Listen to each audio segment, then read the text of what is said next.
ختم قرآن کروانا کیسا ہے؟ قرآن خوانی کی دو قسمیں ہیں. ایک قرآن خوانی وہ ہوتی ہے جو دکان مکان میں برکت کے لیے ہوتی ہے. نیا گھر بنایا آپ نے تو آپ چاہتے ہیں برکت کے لیے اس میں قرآن خوانی ہو جائے.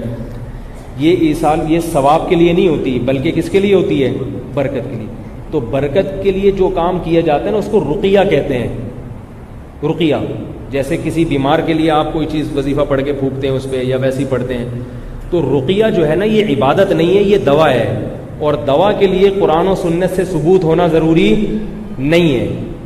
تو اگر کوئی دکان یا مکان میں برکت کے لیے قرآن خوانی کرواتا ہے تو چونکہ یہ رقیہ ہے اس لیے جائز ہے، اگرچہ نبی کے دور میں یہ نہیں تھا، بشرطے کہ اس کو سنت نہ سمجھا جائے. اور اگر کوئی میت کے مرنے کے بعد ایصال ثواب کے لیے قرآن خوانی کرواتا ہے تو یہ رقیہ نہیں ہے بلکہ عبادت ہے نا. اس کے لیے ثبوت چاہیے اوپر سے، اور وہ ثبوت ہمارے پاس نہیں ہے قرآن و سنت سے، صحابہ سے. کبھی نہیں دیکھا کہ حضرت ابو بکر کا انتقال ہوا تو آپ نے دیکھا کہ حضرت عمر نے قرآن خوانی کروائی ہو. اس میں یہ ہے کہ جو جہاں ہے جیسے ہے اپنی طرف سے جو بھی میت کو پڑھ کے ثواب پہنچا دے یا صدقہ کر دے، اس کے لیے اجتماع کرنا، لوگوں کو بلانا، یہ عمل بدعت ہے. بسم اللہ الرحمن الرحیم. ناظرین و سامعین محترم، کہا جاتا ہے کہ قرآن پاک جو ہے یہ پڑھا جائے تو اصالہ ثواب جس کو بھی کیا جائے اس کا ثواب مردے کو پہنچتا بھی ہے اور اس کے لیے بخشش اور مغفرت کا باعث بھی بنتا ہے، کیونکہ خود قرآن کہتا ہے وَنُنَزِّلُ مِنَ الْقُرْآنِ مَا هُوَ شِفَاءٌ وَرَحْمَةٌ لِّلْمُؤْمِنِينَ. تو قرآن پاک جو نازل ہوا ہے یہ مومنین کے لیے شفا بھی ہے، رحمت بھی ہے اور ہدایت بھی ہے. تو ناظرین و سامعین محترم، اگر دلائل دینے لگیں تو ہزاروں دلائل موجود ہیں اصالہ ثواب کے حوالے سے کہ قرآن پاک پڑھ کے مردوں کو، میت کو اصالہ ثواب پہنچایا جا سکتا ہے یا نہیں، پہنچتا ہے یا نہیں. جبکہ طارق مسعود صاحب نے یہ کہا کہ قرآن خوانی کی جو ہے دو اقسام انہوں نے ذکر کی کہ قرآن خوانی ایک وہ ہوتی ہے جو دکان و مکان اور گھر وغیرہ جو لیا جاتا ہے تو اس کی برکت کے لیے جو پڑھی جاتی ہے تو وہ پڑھ سکتے ہیں، اور قرآن پاک پڑھ کے جو ہے وہ مردوں کو اصالہ ثواب نہیں کر سکتے. تو حضرت جی آپ نے یہ فرمایا، جبکہ آپ کی ہی جماعت کے اور آپ کے ہم مسلک جو ہیں مولانا طارق جمیل، انہوں نے باقاعدہ ان کی ویڈیو نیٹ کے اوپر موجود ہے، اگر کوئی ثبوت کے طور پر مانگنا چاہے تو ہم پیش کرنے کو بھی تیار ہیں. تو انہوں نے خود لوگوں کو کہا جی ایک مرتبہ سورہ فاتحہ پڑھ لیجیے، 3 مرتبہ سورہ اخلاص پڑھ لیجیے اور مولانا صاحب دعا کریں گے. وہ قبر کے اوپر کھڑے ہوئے ہیں، ٹھیک ہے. اگر قرآن نہیں پہنچتا میت کو، اس کا ثواب نہیں پہنچتا ہے اور جائز نہیں ہے قرآن خوانی کر کے جو ہے میت کو اصالہ ثواب نہیں کر سکتے، تو پھر انہوں نے کیوں کیا؟ وہ سورہ فاتحہ بھی تو قرآن کا حصہ ہے، سورہ اخلاص بھی قرآن کا حصہ ہے. تو وہ پڑھ کر اگر مطلب وہ آپ کے اپنے لوگ کریں تو وہ ثواب ہے، اور اگر کوئی ہم جیسا کر لے تو وہ پھر قرآن خوانی جو میت کا ثواب نہیں پہنچتا وہ ناجائز ہو جاتی ہے. نعوذ باللہ من ذالک. ناظرین و سامعین محترم، اس ویڈیو کے کیمنٹس میں ایک دوست نے کہا جی وہ جو آپ کرتے ہیں تو وہ آپ ثواب سمجھ کے کرتے ہیں اور ہم ثواب سمجھ کے نہیں کرتے. تو میں اس دوست کو کہنا چاہوں گا، اگر آپ کا یہ کہنا ہے کہ یہ کام جو ہیں وہ ہم ثواب سمجھ کے نہیں کرتے تو مجھے یہ بتلائیں، مسجد کے اندر جو مینار بنائے جاتے ہیں مسجد کے اوپر، ٹھیک ہے جی، محراب بنتی ہے، مسجد میں ٹائلیں لگتی ہیں، مسجد میں ایئر کنڈیشن لگتے ہیں، مسجد میں پنکھے لگتے ہیں، ٹھیک ہے جی، دیگر قالینیں بچھائی جاتی ہیں، نیچے ماربلز وغیرہ لگائے جاتے ہیں اور طرح طرح کی نئی سے نئی سہولیات مہیا کی جاتی ہیں. مسجد کے اندر گیزر وغیرہ لگائے جاتے ہیں پانی گرم کرنے کے لیے. تو مجھے یہ بتلائیں، یہ جو اس کے لیے جو رقم لوگ دیتے ہیں یا جو سیمنٹ، سریا، بجری وغیرہ لا کے دیتے ہیں تو کیا وہ ثواب سمجھ کر دیتے ہیں یا بغیر ثواب سمجھ کے دیتے ہیں؟ اور آپ لوگ ممبر پہ بیٹھ کے کیا یہ لوگوں کو نہیں کہتے جو مسجد کو جو ہے ٹائلیں دے گا، مسجد کو یہ چیزیں دے گا تو وہ کیا دینے سے اس کو ثواب نہیں ملے گا؟ تو ثواب سمجھ کے تو آپ کر رہے ہیں اور آپ کہتے ہیں جی ثواب سمجھ کے ہم نہیں کرتے. بڑی عجیب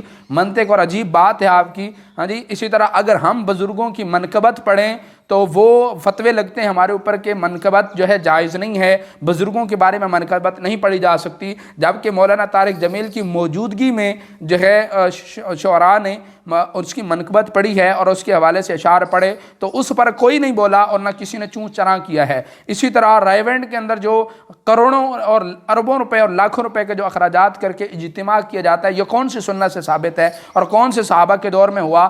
ہمیں ذرا یہ بھی بتلائیں نا، یہ جو جس طریقہ کار کے مطابق آپ کروڑوں روپے لگا کے کرتے ہیں اور اس کے ہزاروں فضائل آپ بیان کرتے ہیں اور لوگوں کو لے کے جاتے ہیں، کیا ثواب کی نیت سے نہیں لے کے جاتے لوگوں کو آپ؟ ٹھیک ہے، اس طرح ہزاروں چیزیں ہیں سامعین محترم. مطلب یہ آپ ان کے دوگلا پن اس کو سمجھ لیں، منافقت اس کو کہہ لیں، ٹھیک ہے. تو وہ تو ان کے اندر جی اس طرح کوٹ کوٹ کے بھری ہوئی ہے کہ جس کی کوئی انتہا نہیں ہے۔ اور عبدالواحد قریشی صاحب، ہاں جی، وہ حالانکہ ان کے خود معمولات ان کے دیکھیں تو وہ خود مطلب قرآن خوانی کیا وہ نہیں کرتے ہیں؟ کیا وہ خود قرآن خوانی پڑھ کے ایصال ثواب نہیں کرتے؟ ٹھیک ہے، تو وہ جو ہے ہمارے اوپر مطلب وہ صرف ایک تنقیدی سوالات اٹھائے جاتے ہیں جی، وہ ہم تو ثواب سمجھ کے نہیں کرتے۔ تو قرآن ثواب سمجھ کے نہیں پڑھا جاتا تو اور کیا سمجھ کے پڑھا جاتا ہے؟ ٹھیک ہے جی۔ اچھا، اسی طرح دیگر چیزیں ہیں، مدارس کے اندر جو لوگ اخراجات کرتے ہیں اور وہاں جو ہے زیادہ سے زیادہ سہولیات مہیا کی جاتی ہیں، تو کیا وہ ثواب سمجھ کے نہیں کی جاتی؟ یا تو اس چیز کا آپ ہمیں جواب بتائیں، یہ بتا دیں کہ جی ہم ثواب سمجھ کے نہیں کرتے، تو پھر یہ تو فضول خرچی ہو گئی نا۔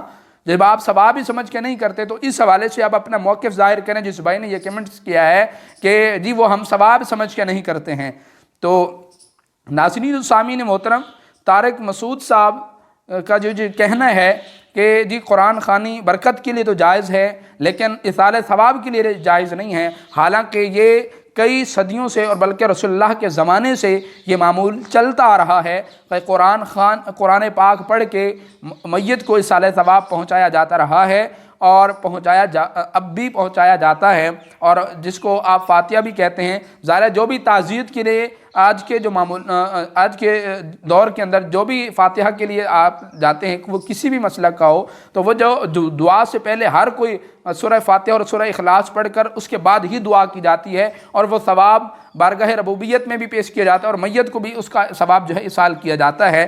تو ناظرین و سامعین محترم، ان کی تو آپ یہ دیکھیں کہ بزرگوں کے مناقب پڑھے جائیں تو ان کو وہ چڑ ہوتی ہے اور اپنے پڑھے جائیں تو کوئی مسئلہ نہیں ہے۔ ٹھیک ہے، قبر کے اوپر یہ ویسے کہتے ہیں جی جا کر وہاں جو ہے نہیں جانا چاہیے، شرک ہے، بدعت کے فتوے لگاتے ہیں، تو آپ خود دیکھیں جب یہ جناب وہاں جمع ہو کے وہ جناب وہاں سارا کچھ ہو رہا ہے، قرآن خوانی بھی پڑھی جا رہی ہے، سارے ثواب بھی کیا جا رہا ہے، وہ آپ کریں تو کوئی مسئلہ نہیں ہے، اگر ہم کر لیں تو وہ جی شریعت کے اندر اس کا کوئی جواز موجود نہیں ہے۔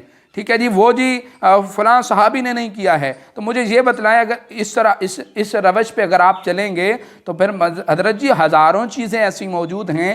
ٹھیک ہے، اور رہی بات جو آپ کہتے ہیں کہ ہم ثواب سمجھ کے نہیں کرتے، جبکہ نبی پاک صلی اللہ علیہ وسلم کی شریعت اور خود نبی علیہ السلام فرماتے ہیں بندے کی پیدائش سے لے کر موت تک کے تمام جو معاملات ہیں وہ جتنے بھی کیے جاتے ہیں وہ شریعت کے عین طریقے پہ کیے جائیں، اور شریعت کے طریقے کے اوپر جو بھی عمل کیا جاتا ہے ظاہر ہے اس پر ثواب اور اجر ملتا ہے۔ ٹھیک ہے، اور آپ وہ کہتے ہیں جی نہیں جی ہم تو وہ جی ثواب سمجھ کے نہیں کرتے، تو ثواب سمجھ کے نہیں کرتے تو پھر اور کیا سمجھ کے کرتے ہیں؟ پھر یہ جو آپ چندے وغیرہ کرتے ہیں اور یہ سارے مسائل آپ کرتے ہیں تو پھر کیا یہ ثواب سمجھ کے نہیں ہوتا تو کیا سمجھ کے کیا جاتا ہے؟ تاکہ ہمیں بھی سمجھ آئے، پھر ہم بھی اس کے مطابق کر لیں۔ بڑی عجیب منطق ہے، اور مولانا المکی حجازی صاحب کی بھی ہمیں سمجھ نہیں آتی، وہ کہیں جواز کا فتویٰ دیتے ہیں تو کبھی منع کر دیتے ہیں، جبکہ وہ خود ان کے حقیقتاً ان کے معمولات میں یہ چیز شامل ہے کہ وہ خود پڑھتے بھی ہیں اور کرتے بھی ہیں۔ ٹھیک ہے، تو ناظرین و سامعین محترم، قرآن و سنت کی عین روشنی کے اصولوں میں اگر آپ دیکھیں گے تو قرآن پاک پڑھ کر میت کو ایصال ثواب پہنچایا جا سکتا ہے، اور بزرگان دین کا یہ معمول رہا ہے، اور یہ آج سے نہیں ہے، نبی علیہ السلام کے زمانے سے چلتا آ رہا ہے۔ ٹھیک ہے، صحابہ کے اقوال سے بھی یہ چیز ثابت ہے، ائمہ کے اقوال سے بھی ثابت ہے، اور کئی بڑے اکابرین علماء اور بزرگوں کا یہ طریقہ رہا ہے۔ ٹھیک ہے، تو ایسا نہیں ہے کہ یہ جی وہ بلا سوچے سمجھے جی فتویٰ لگا دینا، نہیں جی یہ تو بدعت ہے۔ اگر قرآن خوانی کر کے ایصال ثواب میت کو پہنچانا بدعت ہے اور قل خوانی کرنا بدعت ہے، تو مجھے پھر آپ یہ بتائیں مسجد کے اندر ٹائلیں لگانا، مسجد کے مینار بنانا، محراب بنانا، اور ایئر کنڈیشنز لگانا، اور گیزر لگانا، اور طرح طرح کی سہولیات مہیا کرنا، اور ٹائلیں لگانا، جناب اعلیٰ قسم کے قالین بچھانا، تو یہ کون سی سنت سے ثابت ہے؟ ذرا ہمیں بھی سمجھا دیجئے۔ میں امید کرتا ہوں یہ چند باتیں آپ کو سمجھ میں آئی ہوں گی۔ میں انشاءاللہ مزید جو کمنٹس آئے ہیں اس کے اندر وہ میں انشاءاللہ اس کا بھی جواب ضرور دوں گا۔ ٹھیک ہے، کچھ مصروفیات ہیں ادارے کی، اس وجہ سے ہم فی الفور اس کا جواب نہیں دے پاتے۔ تو ناظرین و سامعین محترم، ٹھنڈے دل سے آپ ذرا سکون سے بیٹھ کے سوچئے، دینی طور پر بھی کئی ایسے کام کیے جا رہے ہیں جو ثواب سمجھ کے کیے جاتے ہیں، جو نہ تو رسول اللہ کے زمانے میں ہوئے، نہ وہ صحابہ نے کیے، نہ ان کا حکم دیا گیا۔ ٹھیک ہے، لیکن وہ ہو رہے ہیں اور سب مسلک والے کر رہے ہیں، ٹھیک ہے۔ کون سے مسلک والے جلسہ جلوس نہیں کرتے؟ مجھے بتلائیں کہ کون سی مسلک والے ہیں جو کانفرنس نہیں کرتے اور اس پہ اوپر ہزاروں روپے اخراجات نہیں کرتے اور ثواب سمجھ کے نہیں کرتے، تو پھر کیا سمجھ کے وہ کرتے ہیں؟ تو ناظرین و سامعین محترم، ذرا ہوش کے ناخن لیجئے اور ٹھنڈے دل سے بیٹھ کے سوچئے کہ اس کے متعلق خود تحقیق کیجئے۔ میں آپ کو دعوت تحقیق پیش کرتا ہوں، آپ اس متعلق تحقیق کریں، اس کے بعد انشاءاللہ آپ پھر جواب دیجئے گا کہ کیا یہ بات درست ہے یا نہیں۔